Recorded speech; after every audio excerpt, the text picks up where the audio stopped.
ಭಾವ.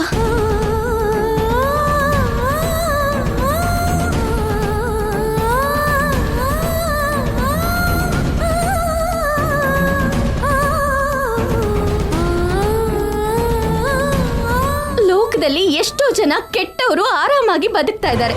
ನಿಹಾರಿಕಾ, ಕೃಷ್ಣ, ಭಾವನಂತವ್ರಂತೂ ಇನ್ನೂ ಗರ್ವದಿಂದ ಬದುಕ್ತಾ ಇದ್ದಾರೆ. ನಮ್ಗೆ ಯಾಕೆ ಹೀಗ್ ನಡೆಯುತ್ತೆ ಭಾವ? ಏನಾಯ್ತವನಿ? ನಾವು ಮೋಸ ಹೋದ್ವಿ ಭಾವ. ಮೋಸನ? ಅಪ್ಪ ಅಮ್ಮನ ಮಾತನ್ನ ಇಲ್ಲ ಅನ್ನೋಕಾಗ್ದೆ ಆಕ್ಸಿಡೆಂಟ್ ಮಾಡಿದ್ ನೀನೇ ಅಂತ ಅಪರಾಧನ ನಿನ್ ಮೇಲೆ ಹಾಕೊಂಡೆ. ಅತ್ತೆ ಮಾವ ವಾಪಸ್ ನನ್ನ ಮನೆಗೆ ಕರ್ಕೊಂಡು ಹೋಗ್ತಾರೆ ಅಂತ ಆಸೆ ಪಟ್ಟು ಮಾಡದೇ ಇರೋ ತಪ್ಪನ್ನ ಒಪ್ಕೊಂಡೆ. ಆದ್ರೆ ಅಲ್ಲಿ ನಡೆದಿರೋ ಮೋಸ ಏನು ಅಂದ್ರೆ ನಿಹಾರಿಕಾ ಆತ್ಮಹತ್ಯೆ ಮಾಡ್ಕೊಳ್ಳೋ ಹಾಗೆ ಅತ್ತೆ ಮುಂದೆ ನಾಟಕ ಮಾಡಿದಾಳೆ.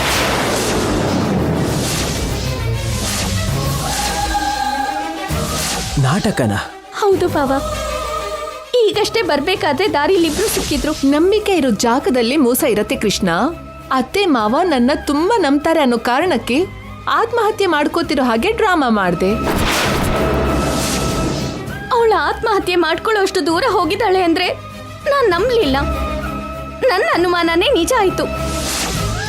ಪಾಪ ಅತ್ತೆ ಮಾವ ಅದನ್ನ ನಂಬಿಟ್ಟು ಏನೇನೋ ಯೋಚನೆ ಮಾಡಿ ನಿನ್ನ ಅನಾವಶ್ಯಕವಾಗಿ ಅರೆಸ್ಟ್ ಮಾಡಿಸಿದ್ರು. ಆ ಕ್ಷಣದಲ್ಲಿ ಅವ್ರಿಗೆ ಏನ್ ಮಾಡ್ಬೇಕು ಅಂತ ತೋಚಿಲ್ಲ. ಅದಕ್ಕೆ ನನ್ನ ಹತ್ರ ಕೇಳ್ಕೊಂಡ್ರು. ಕೇಸ್ ವಿತ್ಡ್ರಾ ಮಾಡ್ಕೊ ಅಂತ ಅಕ್ಕನ ಹತ್ರ ತುಂಬಾ ಬೇಡ್ಕೊಂಡೆ. ಶ್ರೀಕರ್ ಹೊರಗಡೆ ಬರೋದು ನನಗ್ ಸಂತೋಷನೇ, ಆದ್ರೆ ಕೃಷ್ಣ ಅರೆಸ್ಟ್ ಆಗ್ಬೇಕು ಅಂತ ಅಕ್ಕ ಹಠ ಹಿಡ್ದಿದ್ದಾಳೆ.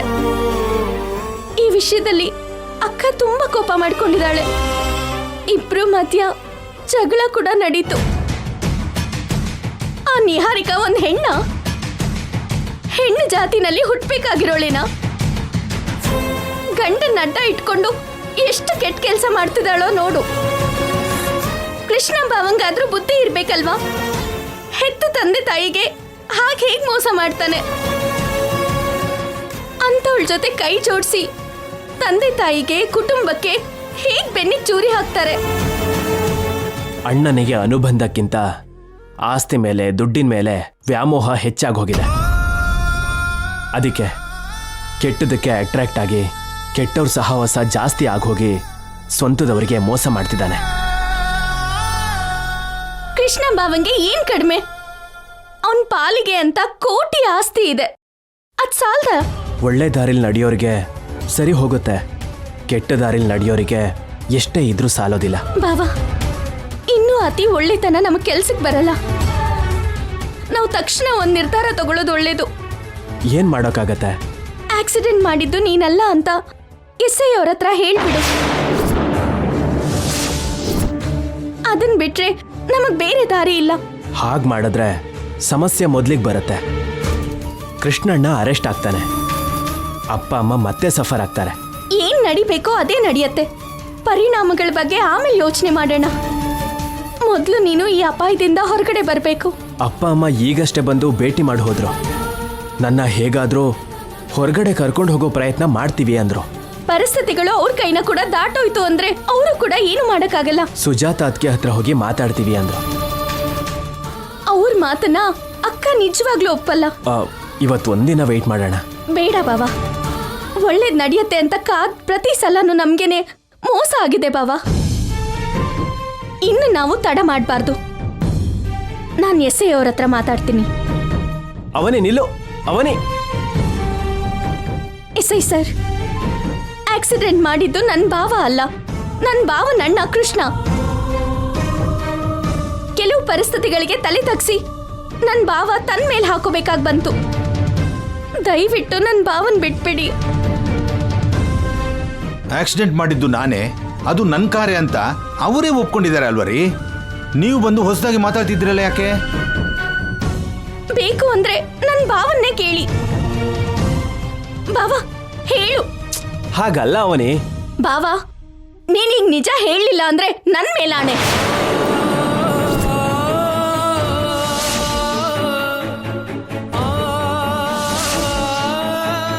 ನಾನು ಅವನೇ ಹೇಳಿದ್ದು ನಿಜ ಸರ್. ಆಕ್ಸಿಡೆಂಟ್ ಮಾಡಿದ್ದು ನಾನಲ್ಲ. ಯಾಕೆ ತಮಾಷೆ ಅನಿಸ್ತಿದ್ಯಾ? ನಮ್ಗೆ ಬಂದಿರೋ ಇನ್ಫಾರ್ಮೇಶನ್ ಪ್ರಕಾರ ನಾವು ಕೃಷ್ಣನ ಅರೆಸ್ಟ್ ಮಾಡೋದಿಕ್ ಬಂದ್ರೆ ಅವನು ಅಲ್ಲ ಅಂದ್ರಿ, ಇವಾಗ ಮತ್ತೆ ಅವನೇ ಅಂತಿದ್ದೀರಾ. ಏನಿದು ಚಿಕ್ಕ ಮಕ್ಕಳ ಆಟದ ಹಾಗಿದ್ಯಾ? ಆವಾಗೊಂದು ಮಾತು ಇವಾಗೊಂದು ಮಾತು, ಮಾತಿಗೂ ಮಾತು ಬದಲಾಯಿಸಿದ್ರೆ ಆಗಲ್ಲ. ನೀವೇನಾದ್ರೂ ಹೇಳ್ಬೇಕು ಅಂದ್ಕೊಂಡ್ರೆ ನಾಳೆ ಕೋರ್ಟಲ್ಲಿ ಹೇಳ್ಕೊಳ್ಳಿ, ನನ್ನ ಹತ್ರ ಆಟ ಆಡಬೇಡಿ. ಎಸೆ ಸರ್, ದಯವಿಟ್ಟು ನಮ್ಮನ್ನ ಅರ್ಥ ಮಾಡ್ಕೊಳ್ಳಿ. ಕೇಸ್ನ ಕ್ಲೋಸ್ ಮಾಡಿ. ಏನು ತಮಾಷೆ ಅನಿಸ್ತಿದ್ಯಾ ನಿಮ್ಗೆ? ನಿಮ್ಮ ಅಕ್ಕ ಬಂದು ಕೇಸ್ ಹಾಕೋದು, ನೀವೇನೋ ಕೇಸ್ ಕ್ಲೋಸ್ ಮಾಡಿ ಅಂತ ಕೇಳೋದು, ಎಲ್ಲ ನಿಮ್ಮಿಷ್ಟನೇನಾ? ಪ್ರೊಸೀಜರು ಪದ್ಧತಿನ ಏನ್ ಫಾಲೋ ಮಾಡಲ್ಲ ನೀವು? ಹಾಗೇನು ಆಗಲ್ಲ. ಏನಾದ್ರೂ ಬಲವಾದ ಆಧಾರದಿಂದ ನಿಮ್ ಗಂಡನ್ನ ಬಿಡಿಸ್ಕೊಳ್ಳೋದು ಬಿಟ್ರೆ ನಾವೇನು ಮಾಡಕ್ಕಾಗಲ್ಲ. ನಮ್ ಟೈಮ್ ವೇಸ್ಟ್ ಮಾಡ್ದೇನೆ ಮೊದಲು ನೀವು ಹೊರಗಡೆ ಹೋಗಿ.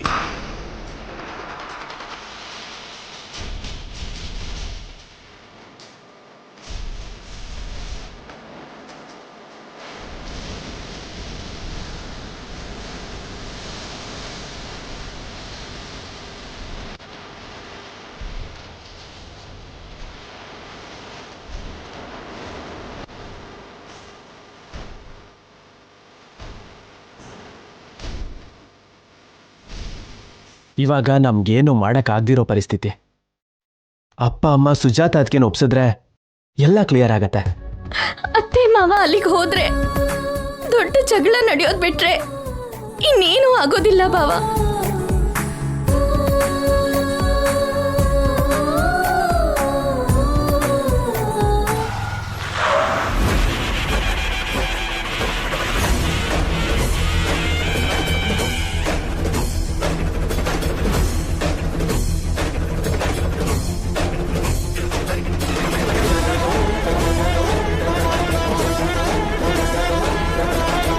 ನಿಂತ್ಕೊಳ್ಳಿ.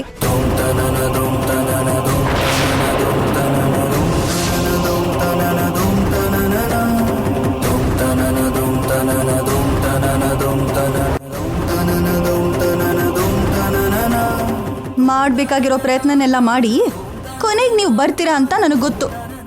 ನಾನು ಅನ್ಕೊಂಡಿದ್ದೆ ನಡೀತು. ನಿನ್ನ ಹತ್ರ ಸ್ವಲ್ಪ ಮಾತಾಡ್ಬೇಕು, ಒಳಗಡೆ ಹೋಗೋಣವಾ?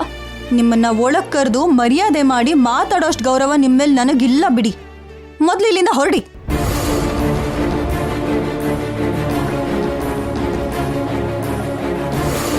ಕಷ್ಟ ಬಂದಾಗ್ಲೇನೆ ಒಬ್ರಿಗೊಬ್ರು ಸಹಾಯ ಮಾಡ್ಕೋಬೇಕಮ್ಮ. ಈ ಕಥೆನ ನನ್ನ ಹತ್ರ ಹೇಳ್ಬೇಡಿ. ಇವಾಗ ಹೇಗಿದೆ ನರಸಿಂಹ? ನನ್ನ ವಿಷಯ ಬಿಟ್ಬಿಡಿ. ಕೃಷ್ಣನ ಬದಲು ಶ್ರೀಕರ್ನ ಅರೆಸ್ಟ್ ಮಾಡಿಸಿದ್ದು ಬೇಜಾರಾಗ್ತಾ ಇದ್ದೀರಿ. ನಿಮ್ಮ ಮಾತುಗಳಿಗೆ ಕರಗೋಗೋ ಅಂತ ಸ್ಥಿತಿ ನಮಗೇನು ಬಂದಿಲ್ಲ. ನಿನಗೆ ನಮ್ಮ ಮೇಲೆ ಕೋಪ ದ್ವೇಷ ಇರ್ಬೋದಮ್ಮ, ಆದರೆ ಶ್ರೀಕರ್ ಅಂದ್ರೆ ನಿನ್ಗೆ ಅಭಿಮಾನ ಇದೆಯಲ್ಲ. ಶ್ರೀಕರ್ಗಾಗಿ ಅವನಿಗಾಗಿ ಆದರೂ ನೀನು ಹಾಕಿರೋ ಕೇಸನ್ನ ವಿತ್ಡ್ರಾ ಮಾಡ್ಕೊಮ್ಮ. ಶ್ರೀಕರ್ ಹೇಗಾದರೂ ಹೊರಗಡೆ ಬರ್ತಾನೆ ಅನ್ನೋ ನಂಬಿಕೆ ನನಗಿದೆ. ನಾನಂತೂ ಕೇಸ್ನ ವಾಪಸ್ ತಗೊಳ್ಳಲ್ಲ. ಆ ಕೃಷ್ಣ ಜೈಲಿಗೆ ಹೋಗೋವರೆಗೂ ನಾನು ಹೋರಾಡ್ತಾನೆ ಇರ್ತೀನಿ. ಅತ್ತೆ ಮಾವ ಅಕ್ಕನ ಹತ್ರ ಹೋಗಿ ಕೇಳ್ಕೊಂತಾ ಇರ್ತಾರೆ. ಅಕ್ಕ ಮಾತ್ರ ತನ್ನ ಮಾತಿನ ಮೇಲೆ ನಿಂತಿರ್ತಾಳೆ ಹೊರತು ಅವ್ರು ಎಷ್ಟೇ ಬೇಡ್ಕೊಂಡ್ರು ಕೇಳಲ್ಲ. ಇನ್ನೊಂದ್ಸಲ ಯೋಚನೆ ಮಾಡಮ್ಮ. ನಾನು ನನ್ನ ತಂಗಿ ಕೇಳ್ಕೊಂಡ್ರೇನೆ ಯೋಚನೆ ಮಾಡಲಿಲ್ಲ. ಇನ್ ನೀವೇನು? ನರಸಿಂಹ, ನೀನಾದರೂ ಹೇಳಪ್ಪ. ಇವತ್ತು ನನಗೆ ಬದುಕಿರೋದಕ್ಕೆ ಒಳ್ಳೇದಾಯಿತು. ಇಲ್ಲಾಂದಿದ್ರೆ ನನ್ನ ಕುಟುಂಬ ಅನಾಥ ಆಗೋಗ್ತಿತ್ತು. ನನಗೇನಾದರೂ ಆಗಿದ್ದಿದ್ರೆ ನೀವು ವಾಪಸ್ ಬರ್ತಾ ಇದ್ರೆ ಇಲ್ಲಿಗೆ? ಶ್ರೀಕರ್ ಚಿಕ್ಕಪ್ಪನ ಅವನಿ ಚಿಕ್ಕಮ್ಮನ್ನ ನೀವೆಲ್ಲ ಕೆಲ್ಸಕ್ಕೂ ಉಪಯೋಗಿಸ್ಕೊಂಡ್ರಿ, ಮತ್ತೆ ಬೇರೆ ಯಾರನ್ನು ಏನೂ ಕೇಳ್ತಿರ್ಲಿಲ್ಲ. ಶ್ರೀಕರ್ ಚಿಕ್ಕಪ್ಪನ ಬದಲು ದೊಡ್ಡಪ್ಪ ರಾಧಾಕೃಷ್ಣ ಅವ್ರನ್ನ ಅರೆಸ್ಟ್ ಆಗು ಅಂತ ಹೇಳ್ಬೋದಾಗಿತ್ತಲ್ವಾ ತಾತ? ಚಿಕ್ಕ ಮಗು ಹೇಳಿರೋ ಮಾತು ಸರಿ ಹೋಗುತ್ತಾ, ಇಲ್ಲ ನನಗೆ ಮಾತಾಡು ಅಂತೀರಾ? ನಿಮ್ಮಿಂದ ಅನವಶ್ಯಕವಾಗಿ ಶ್ರೀಕರ್ ಬಲಿಯಾಗಿದ್ದಾನೆ. ಇಷ್ಟು ಕೀಳು ಮಟ್ಟಕ್ಕೆ ಹೇಗೆ ಯೋಚನೆ ಮಾಡ್ತೀರಾ ನೀವು? ಮನಸ್ಸಾಕ್ಷಿ ಇಲ್ವಾ ನಿಮಗೆ? ನಿಮ್ಮೆಲ್ಲರ ಮಧ್ಯೆ ಅನಾವಶ್ಯಕವಾಗಿ ನನ್ನ ತಂಗಿ ಒದ್ದಾಡ್ತಿದ್ದಾಳೆ. ಆ ಆ ಕಡೆ ಈ ಕಡೆ ಓಡ್ತಿದ್ದಾಳೆ. ಗಂಡನ್ ಹೊರಗಡೆ ಕರ್ಕೊಂಡು ಬರ್ಬೇಕು ಅಂತ ಹೋರಾಡ್ತಿದ್ದಾಳೆ.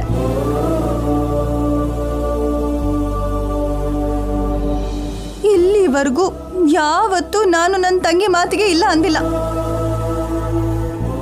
ಇವತ್ತು ಕೇವಲ ನಿಮ್ಮಿಂದ ನಮ್ಮ ಮಧ್ಯೆ ಮನಸ್ತಾಪ ಬಂದಿದೆ.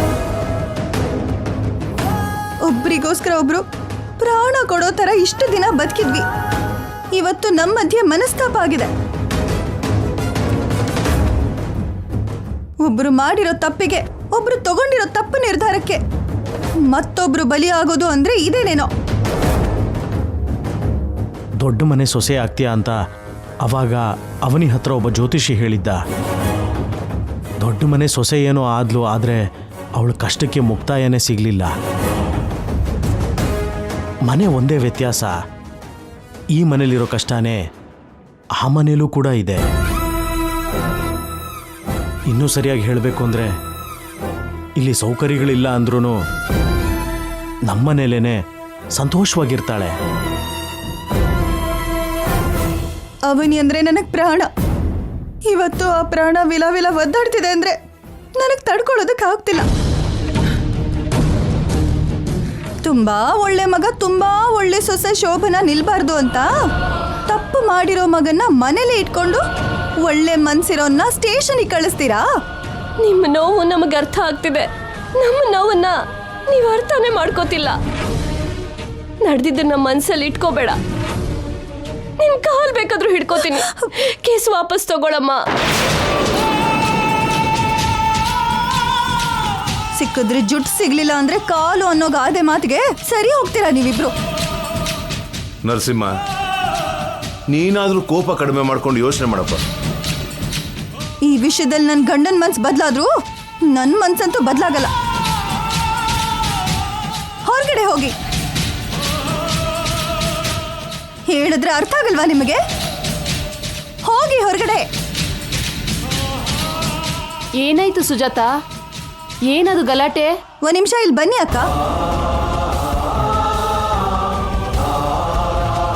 ಏನಮ್ಮ? ನಿಮಗೆಷ್ಟು ಜನ ಮಕ್ಕಳು? 3 ಜನ. ಒಬ್ಳು ಹೆಣ್ಮಕ್ಳು, 2 ಗಂಡ್ಮಕ್ಳು. ಆದ್ರೆ ನಿನಗೆ ಗೊತ್ತಿಲ್ಲದೆ ಇರೋ ತರ ಕೇಳ್ತಿಲ್ಲಮ್ಮ. ನನಗ್ ಗೊತ್ತು. ಇಲ್ಲಿ ಗೊತ್ತಾಗ್ಬೇಕಾಗಿರೋರ್ಗೆ ಗೊತ್ತಾಗ್ಲಿ ಅಂತ ಕೇಳ್ದೆ ಅಷ್ಟೆ. ಅಕ್ಕ, ನೀವು 3 ಮಕ್ಕಳನ್ನ ಒಂದೇ ತರ ನೋಡ್ತೀರಾ ಇಲ್ಲ ಬೇರೆ ಬೇರೆಯಾಗಿ ನೋಡ್ತೀರಾ? ತಂದೆ ತಾಯಿಗೆ ಎಲ್ಲಾ ಮಕ್ಕಳು ಒಂದೇನಮ್ಮ. ಎಲ್ರೂ ಒಂದೇ ತರ ನೋಡ್ತೀವಿ. ಯಾಕೆ ಹಾಗೆ ಕೇಳ್ತಿದ್ದೀರಾ? ಇವ್ರು ಮಾತ್ರ ಒಬ್ಬೊಬ್ರನ್ನ ಒಂದೊಂದ್ ತರ ನೋಡ್ತಾರೆ. ಜೊತೆಗೆ ಹೆಸರಿಗೆ ದೊಡ್ಡ ಮನುಷ್ಯರು, ಮನೆಗೆ ದೊಡ್ಡವರು. ಕೊಡೋ ತೀರ್ಪು, ತಗೊಳ್ಳೋ ನಿರ್ಧಾರ ಎಲ್ಲ ತಪ್ಪೆ. ಒಂದು ನ್ಯಾಯ ಇರಲ್ಲ, ಏನೂ ಇರಲ್ಲ. ಅಗತ್ಯ ಇರೋರ ಹತ್ರ ಒಂಥರ, ಅಗತ್ಯ ಇಲ್ಲದೆ ಇರೋರ ಹತ್ರ ಇನ್ನೊಂಥರ ಇರ್ತಾರೆ ಇವರು. ಜೊತೆಗೆ 10 ಊರಿಗೆ ದೊಡ್ಡೋರಂತೆ ಇವರು. ಇವ್ರು ನಿಮ್ ಸೋದರತ್ತೆ ಮಾವ ಅಲ್ವಾ? ಹೌದು. ಆದ್ರೆ ಹಾಗೆ ಹೇಳ್ಕೊಳ್ಳೋದಕ್ಕೆ ನಾಚಿಕೆ ಆಗ್ತಿದೆ ನನಗೆ. ನೀವಿನ್ ಹೊರಡಿ ಅಕ್ಕ. ಕಷ್ಟದಿಂದ ಪಾರ್ ಮಾಡು ಅಂತ ನಿನ್ ಕಾಲ್ ಹಿಡ್ಕೊಳ್ಳೋದಕ್ಕೂ ಸಿದ್ಧ ಅಂದ್ರೆ ಹೊರಗಡೆ ಅವ್ರ ಮುಂದೆ ಅವಮಾನ ಮಾಡಿ ಮಾತಾಡೋದು ಚೆನ್ನಾಗಿರೋದಿಲ್ಲಮ್ಮ. ನನ್ನ ಹೆಂಡತಿಗೆ ಇದುವರೆಗೂ ಯಾರ ಕಾಲು ಹಿಡ್ಕೊಳ್ಳೋಂಥ ಪರಿಸ್ಥಿತಿ ಬರಲಿಲ್ಲಮ್ಮ. ಇದು ಪದ್ಧತಿ ಅಲ್ಲಮ್ಮ. ಸಾಕ್ ನಿಲ್ಸಿ ನಿಮ್ ನಾಟಕನ. ಪದ್ಧತಿ ಬಗ್ಗೆ ನೀವು ನಮಗ್ ಬುದ್ಧಿ ಹೇಳೋದಕ್ ಬರ್ಬೇಡಿ. ನಿಮ್ಮಿಂದ ನಾವ್ ಎಷ್ಟು ಕಷ್ಟ ಪಡ್ತಿದೀವಿ ಅಂತ ನಿಮ್ಗೇನ್ ಗೊತ್ತಾಗುತ್ತೆ? ಯಾವುದೇ ಪರಿಸ್ಥಿತಿಯಲ್ಲೂ ನನ್ನ ನಿರ್ಧಾರ ಬದಲಾಗಲ್ಲ. ನೀವೇನ್ ಹೊರಡ್ಬೋದು.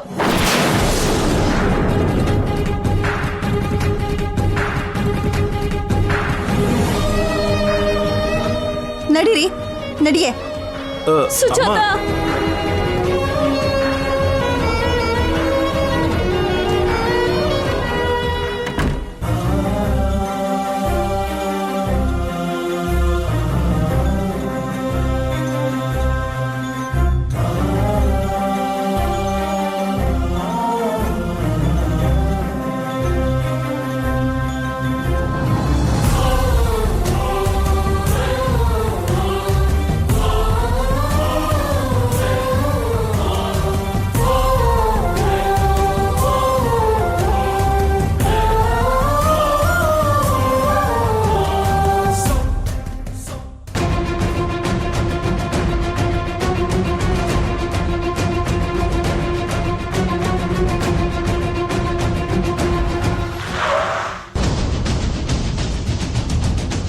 ಏನಾಯ್ತ್ರಿ? ಯಾಕೆ ನಿಲ್ಲಿಸ್ಬಿಟ್ರಿ?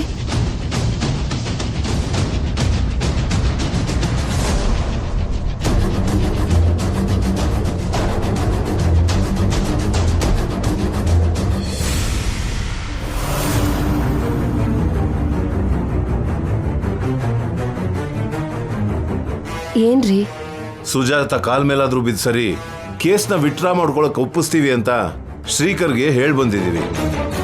ಈಗ ಶ್ರೀಕರ್ ಹತ್ರಕ್ಕೆ ಹೋಗಿ ಏನು ಉತ್ತರ ಕೊಡೋದು? ಶ್ರೀಕರ್ನ ಹೊರಗಡೆ ಹೇಗೆ ಕರ್ಕೊಂಬರೋದು? ನಮ್ಮ ಹತ್ರ ಎಷ್ಟೇ ದುಡ್ಡಿದ್ರು ಕೂಡ ಆ ದುಡ್ಡು ಎಲ್ಲ ಸಂದರ್ಭಗಳಲ್ಲೂ ನಮ್ಮನ್ನ ಸಮಸ್ಯೆಗಳಿಂದ ಹೊರಗಡೆ ಕರ್ಕೊಂಡು ಬರಕ್ಕಾಗಲ್ಲ ಅಂತ ಇವಾಗ ನನಗೆ ಜ್ಞಾನೋದಯ ಆಗ್ತಿದೆ. ನಮ್ಮಿಂದಾಗಿ ಶ್ರೀಕರ್ ಕಷ್ಟ ಬಂದಿದೆ, ಏನ್ ಮಾಡ್ಬೇಕು ಅಂತ ಅರ್ಥ ಆಗ್ತಾ ಇಲ್ಲ.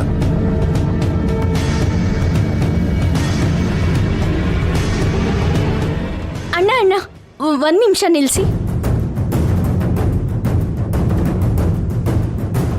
ಅಣ್ಣ ಸ್ವಲ್ಪ ಹೊತ್ತು ಇಲ್ಲೇ ವೇಟ್ ಮಾಡಿ. ಸರಿನಮ್ಮ.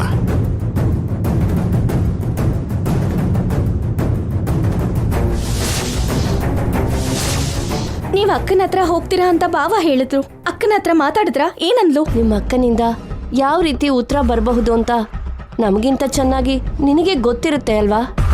ತಾವು ಕೇಳಿದ್ದಕ್ಕೆ ಸುಜಾತ ಒಪ್ಕೊಂಡಿದ್ರೆ ನಮ್ಮ ಮುಖ ಈ ರೀತಿ ಬಾಡು ಹೋಗ್ತಿರ್ಲಿಲ್ಲ ಅಲ್ವಾ? ಕಾಲ್ ಹಿಡ್ಕೊಳ್ಳೋ ಕೂಡ ಸಿದ್ಧವಾಗಿದ್ವಮ್ಮ. ದೊಡ್ಡವ್ರಲ್ವಾ, ಇಷ್ಟೊಂದು ಬೇಡ್ಕೊಂತಿದಾರಲ್ವಾ ಅಂತ ಸ್ವಲ್ಪನೂ ದೊಡ್ಡ ಮನ್ಸು ಮಾಡ್ಕೊಳ್ಳೇ ಇಲ್ಲ. ಮೇಲಾಗಿ ಬಾಯಿಗೆ ಬಂದ ಹಾಗೆ ಬೈದ್ಲಮ್ಮ. ಅಗತ್ಯ ಇರೋರ ಹತ್ರ ಒಂಥರ, ಅಗತ್ಯ ಇಲ್ಲದೆ ಇರೋರ ಹತ್ರ ಇನ್ನೊಂಥರ ಇರ್ತಾರೆ ಇವರು. ಯಾವುದೇ ಪರಿಸ್ಥಿತಿಯಲ್ಲೂ ನನ್ನ ನಿರ್ಧಾರ ಬದಲಾಗಲ್ಲ. ನೀವೇನು ಹೊರಡ್ಬೋದು. ಯಾರು ಸಹಾಯ ಮಾಡಿದ್ರು ಮಾಡದೇ ಇದ್ರು ನಾವಂತೂ ನಮ್ಮ ಮಗನ ಬಿಡಿಸ್ಕೊಳ್ಳೋ ಪ್ರಯತ್ನದಲ್ಲೇ ಇರ್ತೀವಿ.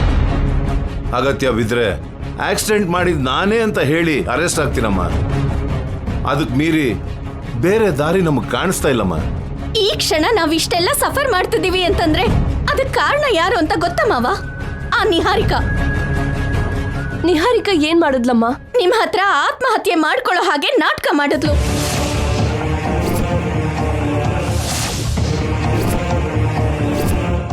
ಹೌದು ಅತ್ತೆ, ನಾನು ಕೂಡ ನಿಮ್ ಕುಟುಂಬದವಳೇನೆ. ಎರಡನೇ ಮಗನ್ ಬಗ್ಗೆ, ಎರಡನೇ ಸೊಸೆ ಬಗ್ಗೆ ಪದೇ ಪದೇ ನಿಮ್ ಹತ್ರ ಕೆಟ್ಟಾಗಿ ಹೇಳ್ಬೇಕಾಗಿರೋ ಅಗತ್ಯ ನನಗಿಲ್ಲ. ಹಾಗೆ ಹೇಳಿದ್ರೆ ನನಗೇನು ಸಿಗಲ್ಲ. ನನ್ನ ಕಣ್ಣಿಂದ ನೋಡಿರೋ ನಿಜಾನ ನಾನು ನಿಮಗೆ ಹೇಳ್ತಾ ಇದ್ದೀನಿ. ಆ ನಿಜಾನ ನಿಮ್ ಕಣ್ಣು ನೋಡ್ತಾ ಇರೋದ್ರಿಂದ ನಿಮಗ್ ನಂಬಕ್ಕಾಗ್ತಿಲ್ಲ. ನಾನ್ ಕಿವಿಯಾರೆ ಕೇಳಿಸ್ಕೊಂಡಿರೋ ಮಾತ್ ಬಗ್ಗೆ ನಿಮಗೆ ಹೇಳ್ತಾ ಇದ್ದೀನಿ. ಆ ಮಾತುಗಳನ್ನ ನಿಮ್ ಕಿವಿ ಕೇಳಿಸ್ಕೊಂಡಿಲ್ಲ, ಅದಕ್ಕೆ ನಂಬ್ತಾ ಇಲ್ಲ. ನೀವ್ ನೋಡ್ಲಿಲ್ಲ ಅಂದ್ರು, ಕೇಳಿಸ್ಕೊಳ್ಳಿಲ್ಲ ಅಂದ್ರು ಅದು ವಾಸ್ತವ ಅಂತೂ ಆಗದೆ ಹೋಗೋದಿಲ್ಲ ಅಲ್ವಾ? ಈಗಷ್ಟೇ ರೋಡ್ ಮೇಲೆ ಕೃಷ್ಣ ಬಾವ ನಿಹಾರಿಕಾ ಕಾಣಿಸಿ ಏನ್ ಮಾತಾಡ್ಕೊಂಡ್ರು ಗೊತ್ತಾ? ನಂಬಿಕೆ ಇರೋ ಜಾಗದಲ್ಲಿ ಮೋಸ ಇರತ್ತೆ ಕೃಷ್ಣ. ಅತ್ತೆ ಮಾವ ನನ್ನ ತುಂಬಾ ನಂಬ್ತಾರೆ ಅನ್ನೋ ಕಾರಣಕ್ಕೆ ಆತ್ಮಹತ್ಯೆ ಮಾಡ್ಕೋತಿರೋ ಹಾಗೆ ಡ್ರಾಮಾ ಮಾಡಿದೆ.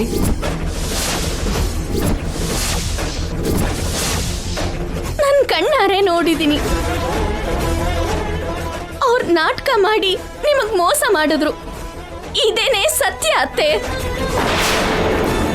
ನಾನು ಹೇಳಿದ್ದೆ ಸುಳ್ಳಾಗಿದ್ರೆ ನಮ್ ಕುಲದೈವ ಆಗಿರೋ ಅಮ್ಮನವರು ನನ್ನನ್ನ ಶಿಕ್ಷಿಸ್ತಾಳೆ. ಶ್ರೀಕರ್ ಅರೆಸ್ಟ್ ಆಗಿದ್ರಿಂದ, ಮನೆಯಲ್ಲಿ ಜಗಳಗಳು ನಡೀತಿರೋದ್ರಿಂದ ಏನೋ ಫ್ರಸ್ಟ್ರೇಷನ್ ಅಲ್ಲಿ ನೀನ್ ಹಾಗೆ ಮಾತಾಡ್ತಿದ್ಯಾ. ಆದ್ರೆ ನಿಹಾರಿಕಾ ಯಾಕೆ ಹಾಗೆ ಮಾಡ್ತಾಳೆ? ನಿಹಾರಿಕಾಗೆ ಅಂತ ಅಗತ್ಯ ಏನಿದೆ? ಪ್ರತಿ ಸರಿ ನಿಹಾರಿಕಾ ವಿಷಯದಲ್ಲಿ ನೀನಿಂತ ಸುಳ್ಳುಗಳನ್ನ ಹೇಳ್ಬೇಡ ಅವನಿ.